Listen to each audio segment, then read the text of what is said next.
বলে দিতে পারবে? জোরে জোরে বলেন সুবহানাল্লাহ। বলে হুজুর তা হবে কেন? লোকটা তো ঘুমায়, সে জাগলে জিজ্ঞাসা করতে হবে, কিন্তু যে লোকটা জেগে হাঁটাহাঁটি করে এর কাছে জিগাইলে কি হবে? আসলে তো উচিত যে জেগে আছে হাঁটা চলা করতে, ওর কাছে ভাই যাবো অমুক জায়গায় ঠাকুরানি বল দেব, মিটে গেল। তো একটা লোক ঘুমোচ্ছে, কখন উঠবে তাই জিজ্ঞাসা করতে হবে?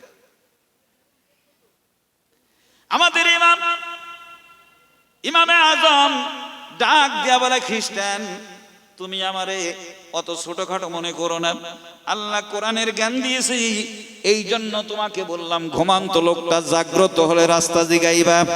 বলে কারণ কি? বলে যেই লোকটা ঘোরে জঙ্গলের ভিতরে, যেই লোকটা ঘুরতেছে ও লোকটা ও রাস্তা হারিয়ে ওখানেই দাঁড়িয়ে আছে, ও লোকটা অপেক্ষা করতেছে যে এই লোক উঠলিতে জিজ্ঞাসা করো, ও রাস্তা হারিয়ে গেছে। ও জাতি জাতি ওই দুই রাস্তা থেকে ও হারাই ফেলেছে, এই জন্য ও অপেক্ষা করতে যখন তার বসে না থেকে একটু হাঁটাহাঁটি করতেছে। তোমাকে অপেক্ষা করতে, কারণ ও নিজে রাস্তা জানে না, কি বলবো? ভাইয়ের আমার, খ্রিস্টান ডাক দেয়া বলে, ওগো ইমামে আজম, আমি যে প্রশ্ন করলাম আপনি উত্তরটা কিভাবে দিলেন? বলে আমি তোমার প্রশ্ন শুনে বুঝতে পেরেছি তুমি পাকা খ্রিস্টান। আজকে মুসলমানরা হারিয়ে দেওয়ার জন্য এ প্রশ্নটা তুমি আমার কাছে করেছো। আসলে পথ চলা টলা কিছু না, তুমি আমার কাছে বানিয়ে প্রশ্নটা করেছো। এই জন্য বললাম ঘুমান্ত লোকের কাছে জিজ্ঞাসা করবা জাগ্রত হলে। কিন্তু আমি যদি বলতাম জীবিত লোকটার কাছে জিজ্ঞাসা করতে হবে, যে ঘুমাইতেছে সে ঘুমাক, বলার সাথে সাথে তুমি আমাকে বলতে তোমাদের নবী তো জিন্দা নাই, আমাদের নবী জিন্দা রয়েছে, এমন করে আসমানে রয়েছে ঈসা আলাইহিস সালাম। তাহলে যদি কিনা এমন করে কেউ দুনিয়ার থেকে চলে যায়, যদি জীবিত না থাকে কিংবা ঘুমায়, তার কাছে যদি রাস্তা জিজ্ঞাসা করা না যায়, তাহলে আমাদের নবী বেঁচে থাকাকালীন তোমাদের নবীর ধর্ম জগতে চলতে পারে না, সঠিক রাস্তা দেখাতে পারে আমাদের জিন্দা নবী ঈসা আলাইহিস সালাম। কোথায় মারতে যাচ্ছিল খ্রিস্টান, কিন্তু পারেনি কেন? কোরআনের বাদৌলাতে। জ্ঞান কিসের বাদৌলাতে? কোরআনের বাদৌলা। আটকে দিত ইমাম সাহেবকে। ভাই কোরআনের কাছে আসলে এই মানুষ বিরাট বড় জ্ঞানী হয়, যে যতটা ঢুকবে কোরআনের ভিতর সে তত বড় জ্ঞানী হবে। ভাইয়ের আমার, আমরা জানি এই পৃথিবীতে আল্লাহ সৃষ্টি যত আছে দুই প্রকার, এক হলো জিন্দা আর এক হলো মুর্দা। আমরা জানি ভাইয়ের আমার, এই যে মাইকটা এখানে রয়েছে, স্ট্যান্ডটা রয়েছে, বাঁশ রয়েছে, এই যা কিছু আছে এগুলোকে কিন্তু আমরা মুর্দা বলে জানি। আর আমরা মানুষ পশু পাখি যত আছে সবই আমরা জিন্দা। এই দুই প্রকার না ভাই? এটা হচ্ছে স্বল্প জ্ঞানের পরিচয়। এই মুর্দা বলে পৃথিবীতে কিচ্ছু নেই, সবই জিন্দা। জোরে বলেন সুবহানাল্লাহ। কারণ আল্লাহ বলেছেন এমন কোন সৃষ্টি নাই যারা আমার তাসবিহ পাঠ করে না। সমস্ত সৃষ্টি আল্লাহর কি পাঠ করে? তাসবিহ পাঠ করে। তাই বলবেন হুজুর বাঁশ তখন কেটে আনা হয়েছে তো শুকনো প্যান্ডেলে লাগাইছি, তে আবার জিন্দা? এ ঝাড়ে ছিল একরকম জিন্দা, আর কেটে আনে শুকলি সে আর এক রকমের জিন্দা। জোরে বলেন সুবহানাল্লাহ। যদি বিশ্বাস না হয় আমি আপনাদের কাছে বলি, বাস্তবে আল্লাহর নবী হিজরত করে যখন মদিনাতে গেলেন, আল্লাহর নবীর নিজের পবিত্র হাতে বানানো দ্বিতীয় নম্বর মসজিদ, নাম হলো তার মসজিদে নববী। প্রথম যে মসজিদটা তিনি বানিয়েছিলেন সেটা ছিল মসজিদে কোবা। কোবা পল্লীর মসজিদটা নবীর হাতের প্রথম মসজিদ। দ্বিতীয় মসজিদটার নাম হলো নববী, রসুলের 2 নম্বরে বানানো। ভাইয়ের আমার, এই মসজিদটা বানাইয়া আল্লাহর নবী একটা খেজুর গাছ কাটিয়ে এমন করে তার গায়ে হেলান দিলে দিয়া খুতবা পাঠ করতেন, খুঁটি বানাইয়া। এমন করে মেহরাবের কাছে যেখানে মেহরাব থাক, মেহরাব ওই জায়গায় খুঁটি লাগিয়েছেন, খেজুর কাঠের, খেজুর গাছ আস্ত পুঁতে দিয়া তার গায়ে হেলান দিয়া রাসূল দীর্ঘদিন খুতবা পাঠ করতেন বাবা। কিছুদিন পরে যখন মুসলমানের আধিক্য বেড়ে গেল, মুসলমানের সংখ্যা বেড়ে গেল বাবা, একজন মহিলা একটা 3 ধাপ বিশিষ্ট একটা মেম্বার তৈরি করে আল্লাহ নবীর এই মসজিদে দান করে দিলেন। আল্লাহ নবী খুঁটিটারে বাদ দিয়া এবার মেম্বারে দাঁড়াইয়া যখনই খুতবা দেওয়া শুরু করেছে, ভাইয়ের আমার নবী শুনতে পায় এই খেজুর গাছের ভিতর থেকে মানুষের মতন কান্নার আওয়াজ আসতেছে। একটু জোরে বলা যাবে না সুবহানাল্লাহ? এত শুকনো মরা খেজুর গাছ, আচ্ছা মরা হলে সে কান্দে? তিরমিজি শরীফের হাদিসে এসেছে এত জোরে কাঁদছে গোটা মসজিদে নববীর সমস্ত মুসল্লিরা, সমস্ত সাহাবারা এক কান্নার আওয়াজ শুনতেছে। জোরে বলা যাবে না সুবহানাল্লাহ? তাহলে খেজুর গাছটা মরা না জিন্দা? এই জন্য পৃথিবীতে এমন কোন সৃষ্টিজীব, এমন কোন সৃষ্টি নেই যা আল্লাহর তাসবিহ পাঠ করে না, অথচ আমরা বুঝি না। এই জন্য সবই কিন্তু জিন্দা, সবই জিন্দা, অথচ আমাদের জ্ঞানে কিছু জিন্দা, কিছু মুর্দা, কিছু জড়, কিছু জীব, কিছু উদ্ভিদ বিভিন্ন ভাগ করেছে। অথচ আল্লাহ বলেন মাখলুক 2 প্রকার, জিন্দা আর মুর্দা। তোমরা যেটা জানো আসলে সবই হলো জিন্দা, সবই কি জিন্দা, সবাই তাসবিহ পাঠ করে।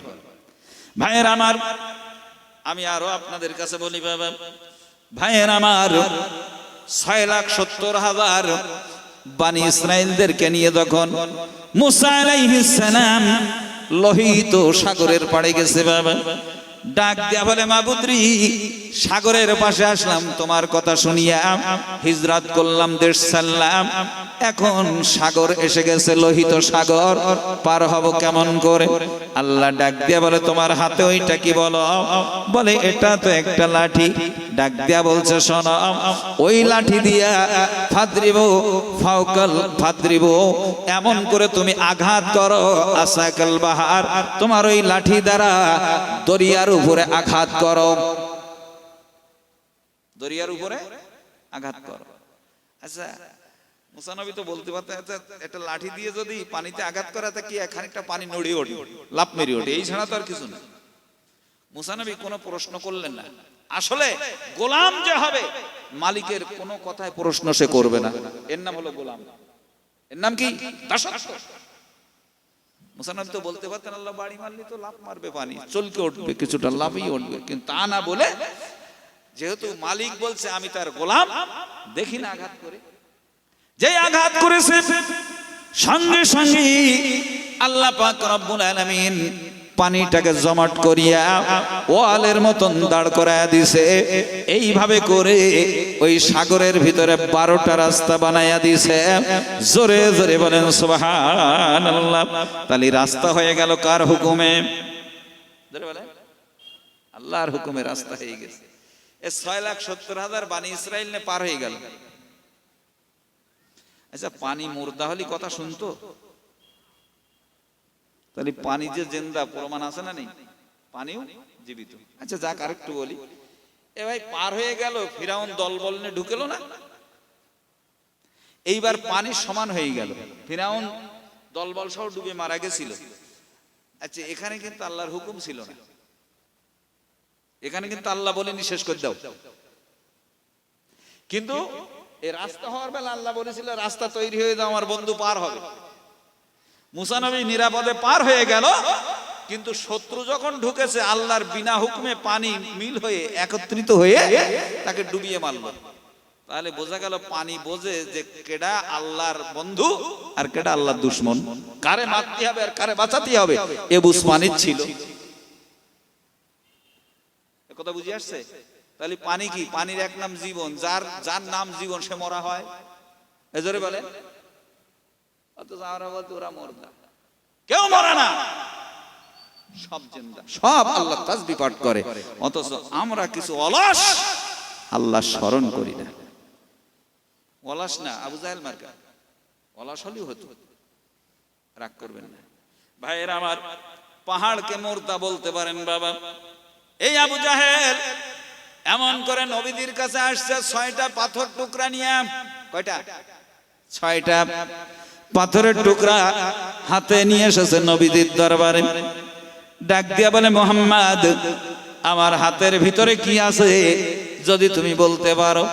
তুমি আকাশের কথা বলো, জমিনের কথা বলো, তলার ভিতরে যা পাতালে কি আছে সংবাদ দাও, আসমানের উপরে কি আছে সংবাদ দাও।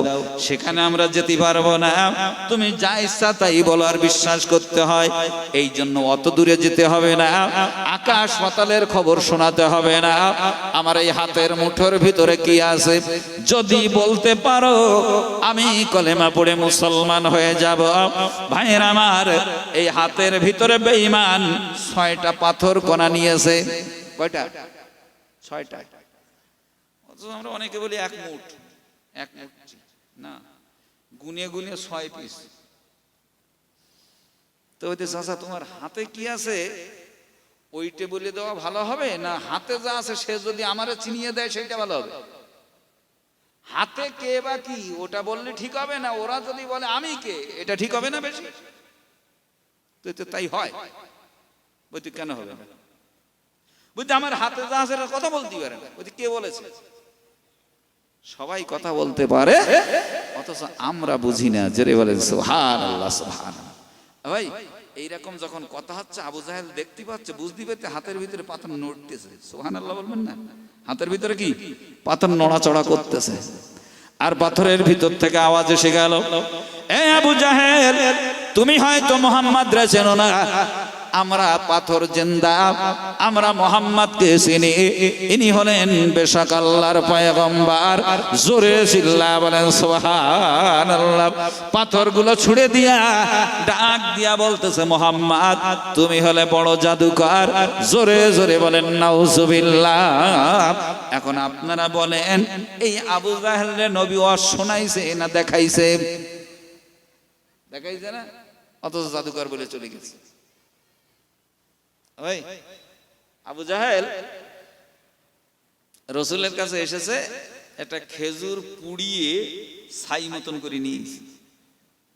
ছাই ভস্য করে খেজুরের ছাই, মানে খেজুর পুড়িয়ে, খোরমা খেজুর পুড়িয়ে ছাই করে এনে বলতে, ভাইবো আসলে পাড়া প্রতিবেশী, নবীর আপন চাচা না ভাই, তাই বলতে চাচা সম্পর্ক, যেহেতু এখানেও আমার বাপ বয়সী যারা তারাও আমার চাচা হয়, চাচা বলে ডাক। এইরকম এই জ্যোতির চাচা, আসলে আপন চাচা ছিল না আবু জাহেল। আবু জাহেল ভাই এই নবী হলো কুরাইশি হাশেমি, আর আবু জাহেল ছিল বনু মাখজুম, আপন চাচা না। ডাক দিয়ে বলে, মুহাম্মদ এই যে খোরমা খেজুর পোড়াইয়া তোমার কাছে ছাই নিয়ে আসলাম, এ থেকে যদি খোরমা গাছ বের করে দিতে পারো, কথা দিলাম ভাতিজা কলেমা পড়ে মুসলমান হয়ে যাব। আমার নবী বলে, চাচা তাই হয় নাকি? দানা নেই কিছু নেই, ছাই উতি গাছ হয়? তো তুমি না নবী না? নবী হলি সব হবে, হয় গাছ একটা বের করো, নাই নবুয়াতের দাবি ছাড়ো, এই ঝামেলা আর করো না। আল্লাহর কাছে ডাক দিয়ে, আল্লাহ এখন কি করি? তাহলে আমার নাম আছে না বিসমিল্লাহির রহমানির রহিম, ওর একটা বরকত আছে না আমার বন্ধু? হ্যাঁ আছে। বিসমিল্লাহর বরকত আছে, তুমি একটু বলি, একটু পুঁতি দিয়ে দেখো ছাই। আল্লাহর নবী বিসমিল্লাহির রহমানির রহিম বলে যেই মাত্র খেজুর পোড়ানো ছাই মাটিতে পুঁতে দিয়েছি, সঙ্গে সঙ্গে মুহূর্তের ভিতরে খোরমা গাছ গজিয়ে গেছে। জোরে চিল্লা বলেন সুবহানাল্লাহ, নারায়ে তাকবীর। ভাইয়ের আমার ডাক দিয়া বলে, ভাতিজা আমার মন বলে খেজুর পুড়েছে, কিন্তু আঠিটা মনে হয় ঠিক পুড়িনি। ওর শুনিয়েছে না দেখিয়েছে? বলেন, রাসূল ওয়াজ দেখাচ্ছে, অথচ বলতেছে দানা ঠিক মতন পুড়িনি। তার নবীজি একটা জবাব দিয়েছিলেন, জবাবটা আমাদের জন্য যথেষ্ট। নবীজি বলেছিলেন, চাচা খেজুর পুড়েছে ঠিক, কোনো অসুবিধে নেই, কিন্তু তুমি যে ঈমান আনবা না তার কারণ হলো তুমি জাতে বেজুত, জাতে বেজুত। এই কথাটাই আমার ওয়াজ আজকে। তাহলে বোঝা গেল যারা জাতে বেজুত হবে তাদের ওয়াজ শোনানো তো দূরের কথা, বাস্তব চোখে আঙ্গুল দিয়ে দেখিয়ে দিলে এ জাত সুজাত হবে না ভাই। এইরকম জাতে বেজুতির লোক বেশি না কম এখন বর্তমান? জাতে বেজুত। এই জন্য কোরআন হাদিসের আলোচনা তাদের কানে ঢুকবে না, রং তামাশা হলে সেখানে যে বসে থাকবে। তা আবু জাহেল মার্কা, হ্যাঁ রাগ হচ্ছে বোধ হয় নাকি? যাতে বেজুত। ভাইয়ের আমার, আবার কি নিয়ে আসছেন রে বাবা? একটু দূর শুনবেন। আল্লাহুম্মা সাল্লি আলা সাইয়্যিদিনা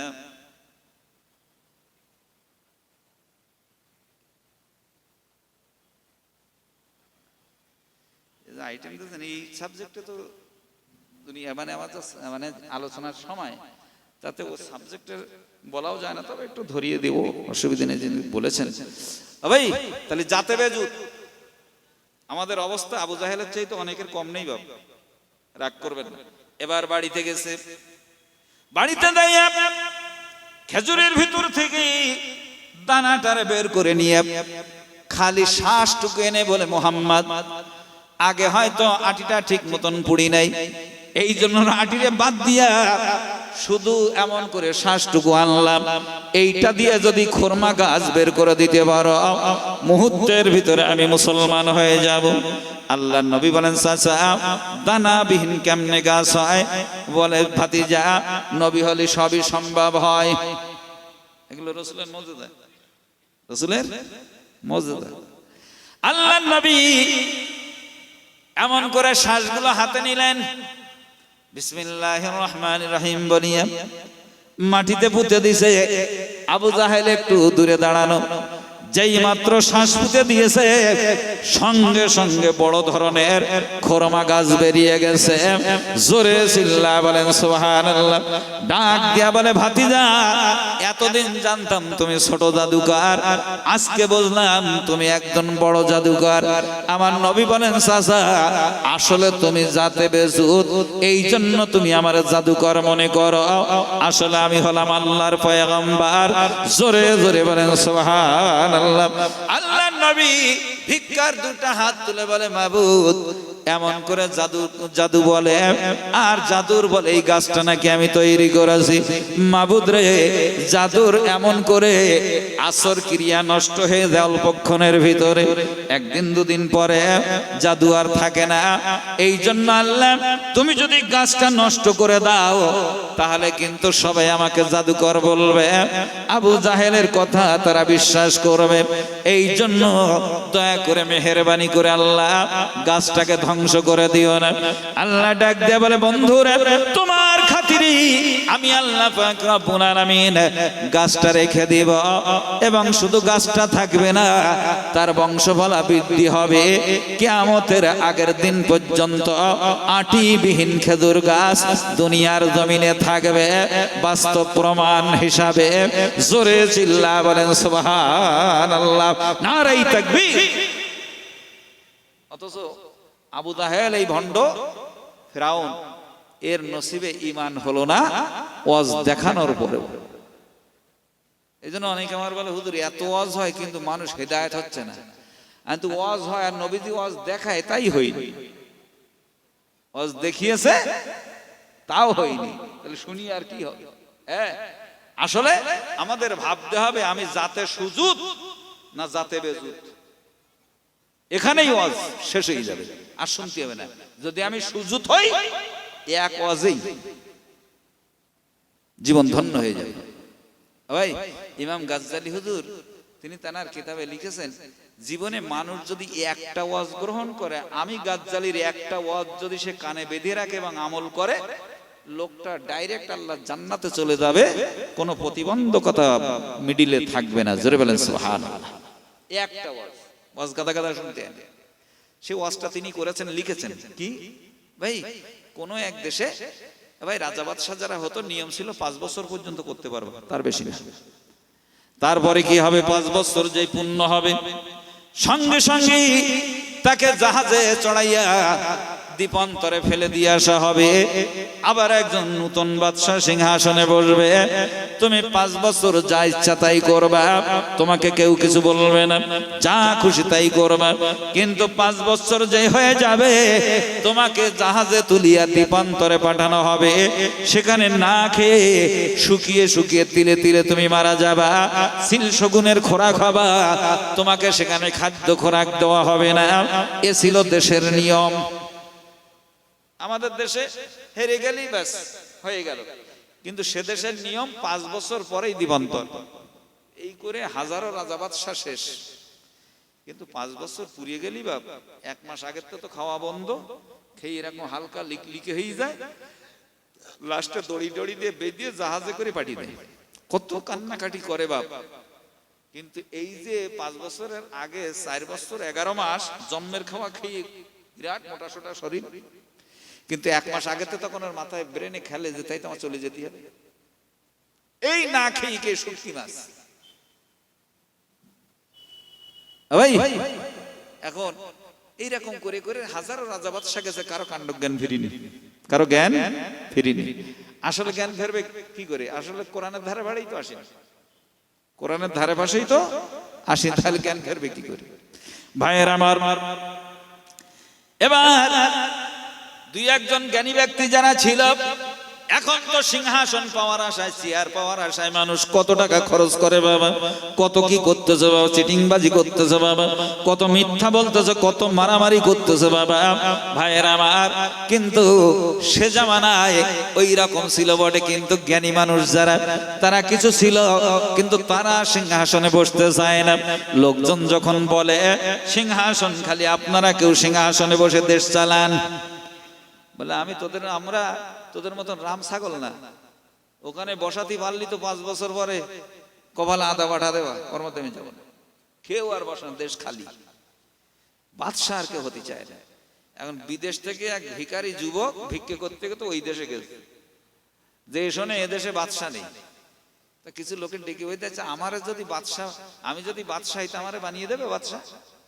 তো তোমার মাথা ঠিক আছে? ঠিক আছে মানে হ্যাঁ, তো ঠিক আছে। মন্ত্রী মিনিস্টারদের খবর দিলে ওদের লোক পাওয়া গেছে। 200 ক্যাবিনেট মন্ত্রী এসে বলতেছে, তোমার এত বাদশা হওয়ার স্বাদ কেন? তোমার জানো 5 বছর পরে কি হবে? বলছে সব জেনে বুঝিয়ে বলতেছেন। বলতে কেন? তো ওই তো ভিক্ষে করে ঝেটালাতি না খেয়ে আমরা 5টা বছর একটু খেয়ে দিই মরি। 5 বছর একটু খেয়ে দিই অন্তত তো ভাত হয়।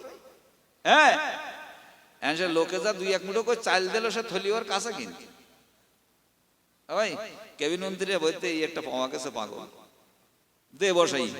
200 ক্যাবিনেট মন্ত্রী থেকে মোটামুটি মাথায় মুকুট টুকুট দিয়ে, হ্যাঁ, খুব হই হুল্লোড়ের সহিত সিংহাসনে বসাই দিয়েছে। ভাইয়ের আমার, যুবক সিংহাসনে বসে বলছে, আমার পাওয়ার কত? বলে সুপ্রিম পাওয়ার, সর্বোচ্চ ক্ষমতা। আপনি যা বলবেন 5 বছর তাই হবে। হয় কে 9 করে দিতে পারেন, নয় কে হয় করে দিতে পারেন, কোনো অসুবিধা নাই, যেমন এখন হচ্ছে, যা খুশি তাই। ভাইয়ের আমার, যেই বলেছে সুপ্রিম পাওয়ার, ডাক দিয়া বলছে, তাহলে আমার সেই চালিত থলিটা কই? চালিত যে থলিয়ে ওইটা লিয়ে আই। মন্ত্রীরা সেই চালিত থলিয়ে সাইডে ফেলে রেখেলো। ওই তো কি করবো সব জানি না, অত কই ফেত হবে না, আমি যা বলছি আদেশ পালন। ভাইয়ের আমার, চালিত থলিটা দিয়েছে বাবা, 2-4 কিলো চাল তাতে ছিল। বলছে আমার এই হ্যান্ডেলের সঙ্গে, সিংহাসনের যে হ্যান্ডেল হাতল, ওর সাথে বেঁধে ঝুলিয়ে রাখ। কেন বাদশা? তার মানে হলো আমি অন্তত বাদশাহী কালের জন্য ওই থলিয়ে দেখে বুঝতে পারি যে আমার জন্য মনে থাকে যে আমি ভিক্ষে করি খাতাম, অতীতের কথা যেন ভুলি না। এখানে অনেক উপদেশ বাপ, আমরা তো একটু কিছু হলি, হ্যাঁ, পুঁটি মাছের ভাষায় পানি রাখলে অতীত ভুলে যায়। তাই বলছে অন্তত থলিটা দেখি আমার সবসময় যেন মনে থাকে যে আমি অতীতে ভিক্ষে করে খেতাম, আমি যেন অতীতকে ভুলে না যাই। অতীত যারা ভুলে যায় তারা মানুষের জাত না, অমানুষ। কোরআনের জ্ঞান থাকলে তারা অতীত ভুলে না। মনে থাকবে তো কথাটা? হ্যাঁ, কোরআন মানুষকে জ্ঞানী বানায়। ভাইয়ের আমার, কথাগুলো ঠান্ডা মাথায় বুঝি। ভাইয়ের আমার, ছেলেটা এবার সিংহাসনে বলছে, শোনো, এমন করে 200 কবিন মন্ত্রী আমার কথা শোনো। বলে কি আদেশ বলেন? বলে তেলের টিন জোগাড় করবা 200 এই মুহূর্তে। 200 তেলের টিন জোগাড় করতে বলেছে। মন্ত্রীরা কিন্তু বগল বাজায়, নিশ্চিত একটা ভালো খাবারের ব্যবস্থা হবে। বিরাট 200 তেলের টিন, মানে ওই জন্য তেল না থাকে খালি টিন নিয়ে আসিস। সে কি নিয়ে এসেছে বাদশার আদেশ। আনার পরে বলতে প্রত্যেকটা টিনের গলায় দড়ি বাঁধ বেঁধেছে। বলতে এইবার প্রত্যেক মন্ত্রী একটা করে গলায় ঝুলো। বলছে কি করবো? বলছে কেউ হাসনাবাদ মার্কেটে যাবা, কেউ ডন্ডিহাট বাজারে যাবা, কেউ বসিরহাটে যাবা, হ্যাঁ, কেউ রামেশ্বরপুর বাজারে, হ্যাঁ, কেউ কাটাখাল বাজারে, এরকম করে 200 বাজারে যাবা। যে শুধু এরকম পিটোবা, হাঁটুরে লোক বলবে কি ব্যাপার, কি ব্যাপার, হ্যাঁ, তখন বলবা যে আমার বাদশার নির্দেশ, যে যা কাজ কাম করো, রাজমিস্ত্রি থাকো, জোগাড়িয়ে থাকো, ইট কাটা লোক থাকো, যা থাকো, ভাটা মালিক টালিক সবারই বলে আসবা, সারাসুরির ব্যবসা যে যা করে, এরা কালকের থেকে যেন একটা ইটু কলকাতায় না পাঠায়, একটা সারা যেন বাজারে না তোলে, সব আমার দরবারে হাজির করতে হবে। রাজমিস্ত্রি কারো বাড়ি কাজে গেলি কিন্তু একদম জেন্দা চৌরাস্তায় মাটি দেওয়া হবে, সব আমার দরবারে পাঠাবা। ভাইয়ের আমার, তারপরের দিন থেকে যত জাহাজ ছিল সব খবর দিয়া, ইট পাটকেল বালি সিমেন্ট যা ছিল অন্য জায়গায় বিক্রি হবে না, আর বাদশার হুকুম সব কিছু লোড দিতে লাগলো। জাহাজ বোঝাই করে মাল্লা মাঝিদেরকে বলল গোপনে গোপনে সব ছাড়াই করবো ওই দ্বীপান্তরে। জনগণ বলছে স্যার বাদশা নামদার এইসব কি ব্যাপার? তো বলতে এক্সপোর্ট ইম্পোর্টের ব্যবসা করতে, দেশের এমন উন্নতি করে দিয়ে যাবো, 2-500 বছর আমি মরিয়ে গেল চলে গেল, 2-500 বছর বসে খাবি, তা তোর ফুরবে না, তাই এই জাহাজে মাল পাঠা। আর মোল্লা মাঝিদেরকে বলে কেউ যদি জানে তা তোরকে কিন্তু সাগরেই ফুটি ফেল দেব। ভাইয়ের আমার, গোপনে গোপনে সব পার হয়ে গেল। রাজমিস্ত্রি যাইয়া ওখানে বিরাট ধরনের বিল্ডিং বালাখানা তৈরি করতে লাগলো, রাস্তাঘাট তৈরি হতে লাগলো, গাছপালা তরুলতা যেখানে যা প্রয়োজন সব কিছু করতে লাগলো। বাবা গোপনে গোপনে গোপনে গোপনে এইভাবে করে। ভাইয়ের আমার 3 বছর হয়ে গেল। একজন যুবক এসে বলছে হুজুর আমাদের এলাকায় রাস্তাঘাট বিরাট কাদা হয়, একটু পাকা করে দিলে হতো না? তো ওটা পরের পড়ায় দেখিস। আমার জীবনে, আমার লাইফে যে 5 বছর, আমার বাদশাহী জীবনে আমি কোন রাস্তা পাকা করবো না, তো পাকাগুলো কাদা তুলে না দিয়ে আমি যাবো না। তবে তাহলে 5 বছর পূর্ণ হলে তোমাদের দিবান্ত দ্বিতীয়, সেদিন আমি আগে আসবো, তো তার আগে যেন সীমা নেয় না, দেখি তুই বেরো গেল। সুপ্রিম ক্ষমতা, যা ইচ্ছা তাই, কারো কোনো কথা চলছে না। ভাইয়ের আমার, কিন্তু জনগণের মন বোঝানোর জন্য বিদেশ থেকে, সরকারের কাছ থেকে বাবা তুষ কিনেছে, শুধু তুষ কিনে বস্তা ভরে জাহাজ বোঝাই দিয়ে শুধু দেশে খালি করে আর গোডাউন করে। জনগণ মনে করতে সত্যি ভালো বাদশা যে এক্সপোর্ট ইম্পোর্ট হচ্ছে, হ্যাঁ, ওদিকে যাচ্ছে আর ওদিক তো চাল ভরি ভরি আনতেছে, ভিতরে তুষ, সে তো কেউ জানে না। ভাই এইভাবে করে 4 বছর 11 মাস যখন হয়েছে, বাবা ইমাম গাজ্জালি হুজুর লেখেন 1 মাস বাকি থাকতে বলতে আবার ওই টিন ঝুলো, এবার ঢেড়ি পিটিয়ে দাও। বাদশা নামদার একটা ভোজের আয়োজন করেছে, বিরিয়ানির ব্যবস্থা, কেউ যেন বাদ না যায়, সবাই যেন বিরিয়ানি খাওয়ার জন্য আসে, কারণ 1 মাস পরে আমাকে দ্বীপান্তরে চলে যেতে হবে, এই জন্য বিদায়ী খাবারটা অন্তত খাইয়ে যায়। মন্ত্রীরা বলতে কি সব বোনা, আগের রাজা বাদশারা 1 মাস বাকি থাকতে শুধু কানতো, খাওয়া দাওয়া বাদ, আর এদের খানা শাদি করার মতন করতে, বিরিয়ানি রেনতে, হ্যাঁ ভাই দেশের মানুষ সব বিরিয়ানি খাওয়ার জন্য হাজির হয়ে গেছে। মন্ত্রীরা জিজ্ঞেস করে বাদশা নামদার ব্যাপার কি বলেন তো? আগের বাদশারা এই করতো, কান্নাকাটি করতো, শুকিয়ে যেত, আর আপনার এত আনন্দ লেগেছে কেন? ইমাম গাজ্জালি বলেন বাদশা তখন ডাক দেয়া বলে পাবলিকেরা শোনো, মন্ত্রীরা শোনো, আগের রাজা বাদশা যারা ছিল তারা ছিল সব রাম ছাগল, কোনো কাণ্ডজ্ঞান ছিল না। ভাইয়ের আমার, ছাগল মানে তার কাণ্ডজ্ঞান কম, কারণ হলো কাঁঠালের পাতা ঝুলিয়ে দিয়ে ওর ইজাত ভাই যদি 10টা জবাই করো ওর সামনে, তাহলে কিন্তু এটা কাঁঠালের পাতা খাওয়া বন্ধ করে না, এই জন্য ছাগল এ করে। ওখানে ওর সামনে একটা ছাগল জবাই করবে, ওর পাতা দিয়ে রাখবো, ও গপ গপ করে গিলে ওর পরে জোর পালাও বোঝে না, এই জন্য ওর নাম হয়েছে ছাগল। এই জন্য কিছু মানুষ আছে কাণ্ডজ্ঞান করবে বলে রাম ছাগল। রাম ছাগল আরো বোকা। দেশি ছাগলের তেমন একটু কাণ্ডজ্ঞান আছে, ও আরো বোকা। এই জন্য বেশি বোকা হলে তারা বলে রাম ছাগল ভাষায় বলে। রাগ করবেন না সোনামানিকেরা, কথাগুলো ঠান্ডা মাথায় বোঝার চেষ্টা করি। ভাইয়ের আমার, ওরা ছিল ছাগল, কাণ্ডজ্ঞান ছিল না। কিন্তু আমি ওদের মতন বোকা না। আমি যখন সুপ্রিম ক্ষমতা পেয়ে গেলাম, আমি সঙ্গে সঙ্গে এক্সপোর্ট ইম্পোর্টের ব্যবসার নাম করে এ দেশের যাবতীয় মাল যা ছিল সব পার করে দ্বীপান্তরে পাঠিয়েছি।